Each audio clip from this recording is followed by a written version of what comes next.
Shri Abraham Mathew, ഇവിടെ മതേതരത്വത്തിൻ്റെ പക്ഷം, അതായത് ഉദാഹരണത്തിന് തൃക്കരിപ്പൂരിൽ കുടുംബയോഗങ്ങളിൽ UDF പ്രചരിപ്പിച്ചത് എന്താണ്?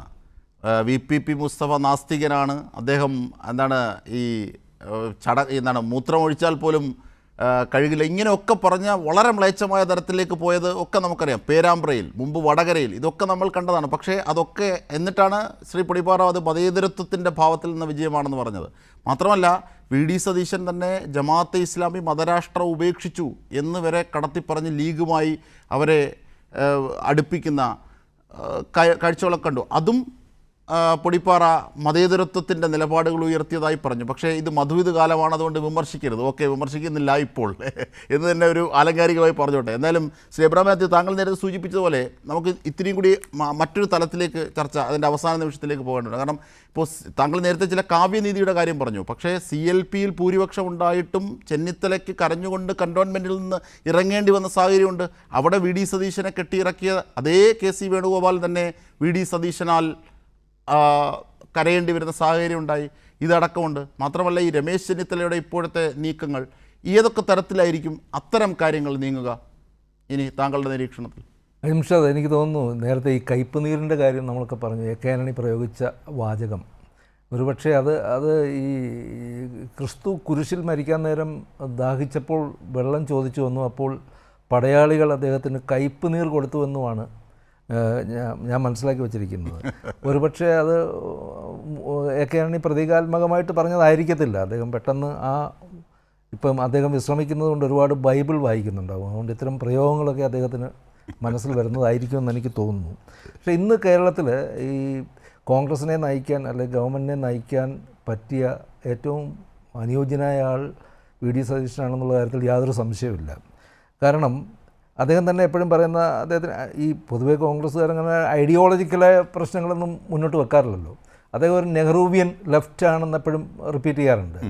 ഇതൊക്കെ ഒരു തരത്തിലുള്ള ആളുകളെ അത് ആകർഷിക്കുന്നുണ്ടെന്നുള്ള ഒരു സത്യമാണ്. ഇപ്പം ഈ ജെൻസിയെ അട്രാക്ട് ചെയ്യാൻ വേണ്ടി ആവാം അദ്ദേഹം ഈ വാഹനങ്ങളുടെ മോഡിഫിക്കേഷനെ കുറിച്ച് പറഞ്ഞപ്പോൾ അദ്ദേഹത്തിന് ഭയങ്കര ഈ പുതിയ തലമുറയുടെ ഹാൻഡിലുകളിലെല്ലാം അദ്ദേഹം കൂടുതൽ സ്വീകാര്യനായി കാണപ്പെട്ടു എന്നുള്ളത് സത്യമാണ്. അപ്പോൾ കോൺഗ്രസ്സിന് ഏറ്റവും കൂടുതൽ മുന്നോട്ട് വെക്കാവുന്ന ഇന്നത്തെ പുതിയൊരു കാലത്തെ അഡ്രസ്സ് ചെയ്യാൻ കഴിയുന്ന ആൾ VD സതീശൻ തന്നെയാണെന്നുള്ള കാര്യത്തിൽ യാതൊരു സംശയമില്ല. അദ്ദേഹത്തിൻ്റെ എതിരാളികൾ പോലും അത് അത് വേറെ തരത്തിൽ അംഗീകരിക്കുന്നുണ്ട്. പിന്നെ പറഞ്ഞതുപോലെ ഞാൻ സിനിക്കാണെന്ന് വിചാരിക്കരുത്. ഞാൻ പറഞ്ഞത് ഈ നെഹ്റുവിയൻ സോഷ്യലിസ്റ്റാണ് എന്ന് പറയുമ്പോൾ തന്നെ അതേ നെഹ്റു ചത്ത കുതിരയെന്ന് വെച്ച ലീഗാണ് ഇവിടെ സതീശന് തുണയുമായി എത്തിയത്. അതൊരു ഐറണിയാണ്. ഞാൻ ഒന്ന് പറഞ്ഞതേ ഉള്ളൂ, ഞാൻ ദോഷകർക്കല്ല പൊടിപ്പാറ സാർ. ഓക്കെ, നമ്മളിപ്പോൾ ഇതിൻ്റെ ലീഗിനെ കുറിച്ച് അങ്ങോട്ടും ഇങ്ങോട്ടും നമുക്ക് പറയാൻ കഴിയുമല്ലോ. ലീഗ് നമുക്ക് നമ്മുടെ ഇടതുപക്ഷത്തിൻ്റെ ഘടകകക്ഷി ആയിരുന്നല്ലോ പഴയ കാലത്ത്. അപ്പോൾ ലീഗുമായിട്ടുള്ള ബന്ധം അങ്ങോട്ടും ഇങ്ങോട്ടും ഏത് സമയത്തും ഉണ്ടായിട്ടുണ്ടല്ലോ ഓരോ കാലഘട്ടത്തിൽ. ലീഗ് ഇപ്പോൾ പല രാഷ്ട്രീയ പാർട്ടികളെയും കാലം അച്ചടക്കത്തോടു കൂടി അവരുടെ രാഷ്ട്രീയ പ്രവർത്തനം മുന്നോട്ട് കൊണ്ടുപോകുന്ന ഒരു പാർട്ടിയായിട്ട് ഞാൻ ലീഗിനെ കാണുന്നു. ഇപ്പോൾ ഉദാഹരണത്തിന് വയനാട്ടിൽ അവർ വെച്ച് കൊടുത്ത വീടുകൾ കൊടുത്ത ശേഷം ശിഹാബ് അലി തങ്ങൾ പറയുകയുണ്ടായി, സാദിഖ് അലി ശിഹാബ് തങ്ങൾ പറയുകയുണ്ടായി, നമ്മൾ വെച്ച് കൊടുത്ത വീടാണ് എന്ന് കരുതി അവിടെ ചെന്ന് അവകാശം സ്ഥാപിക്കാൻ അവിടെ സന്ദർശനം പോലും നടത്താൻ പാടില്ല എന്ന്. അത് നോൺ മുസ്ലിംസിനും ഉണ്ടല്ലോ വീടുകൾ, കൂടുതൽ അവർക്കാണ്. അപ്പോൾ അങ്ങനെയൊക്കെ ഒരു കുറച്ചുകൂടെ നമ്മുടെ ഒരു മതേതരത്വത്തിൻ്റെ ആ ഫാബ്രിക്കിനെ പ്രൊട്ടക്റ്റ് ചെയ്യാൻ ബോധപൂർവമായ ശ്രമം നടത്തുന്ന ഒരു പാർട്ടി തന്നെയാണ് അവർ പലപ്പോഴും. ബാക്കിയുള്ള ഈ വർഗീയ വിഷം പലർത്തുന്ന എത്രയോ ജമാഅത്തെ ഇസ്ലാമിയുമായുള്ള ഒരു സഖ്യവും എത്രയോ പുതിയ കാലത്തെ ഭീഷണികൾ നമുക്ക് അഡ്രസ് ചെയ്യാതിരിക്കാൻ പറ്റില്ല. പക്ഷേ നമ്മളിപ്പോൾ ഈ ഗവൺമെൻറ് തുടങ്ങാൻ പോകുന്നേ ഉള്ളൂ എന്ന് വിചാരിച്ച് നമുക്ക് വിഷയങ്ങളിൽ നിന്ന് മാറി നടക്കേണ്ട കാര്യമില്ല, നമുക്ക് ചർച്ച ചെയ്യാവുന്നതേ ഉള്ളൂ. പക്ഷേ നമ്മളിപ്പം ഈ VD സതീശൻ്റെ പ്രവർത്തനത്തെ വിലയിരുത്താൻ വേണ്ടിയല്ല, അദ്ദേഹം തുടങ്ങുന്നതാണല്ലോ. പൊടിപ്പാർ പറഞ്ഞതുപോലെ അദ്ദേഹം തുടങ്ങുന്നേ ഉള്ളൂ. അദ്ദേഹത്തിൻ്റെ വിലയിരുത്തലുകൾ ഇനി ഉണ്ടാവും, ഇനി സമയമുണ്ടല്ലോ.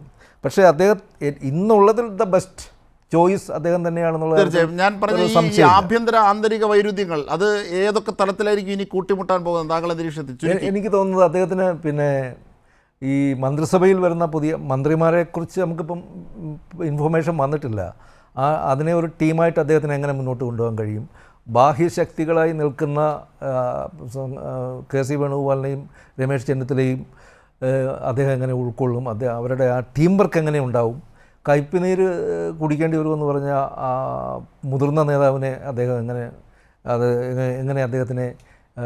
അദ്ദേഹത്തിൻ്റെ വഴിയിലൂടെ വിലയിരുത്താൻ കഴിയും എന്നൊക്കെയുള്ള ഒരുപാട് ചോദ്യങ്ങൾ വരുന്നുണ്ട്. അത് വരുന്ന ദിവസങ്ങളിൽ കാണേണ്ടതാണ്.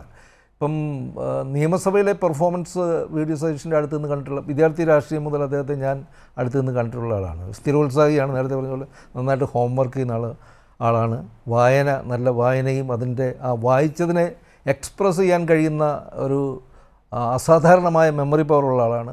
ഒരുപാട് ഗുണങ്ങൾ ഒരു പൊതുപ്രവർത്തകൻ എന്നുള്ള നിലയ്ക്കുള്ള വ്യക്തി തന്നെയാണ്. അതുകൊണ്ട് അദ്ദേഹത്തിന് ആ ടീമിനെ നയിക്കാൻ കഴിയുമെന്ന് തന്നെയാണ് ഞാൻ പൂർണ്ണമായിട്ടും വിശ്വസിക്കുന്നത്. ശരി. പിന്നീട് തീർച്ചയായിട്ടും ആ ടീമിന് നമ്മൾ ഈ കാണുന്ന പോലെ ആദ്യം ഈ ചുവന്ന പരവതാനി കുറച്ച് കഴിയുമ്പോൾ അതിന് നിറം മങ്ങുമല്ലോ. ആ സമയത്ത് നമുക്ക് പറയുന്നത് പോലെ ഒരു വിലയിരുത്തലിനുള്ള സമയം ഉണ്ടാകും. തീർച്ചയായിട്ടും അപ്പോൾ വിലയിരുത്തേണ്ടതുമാണ്.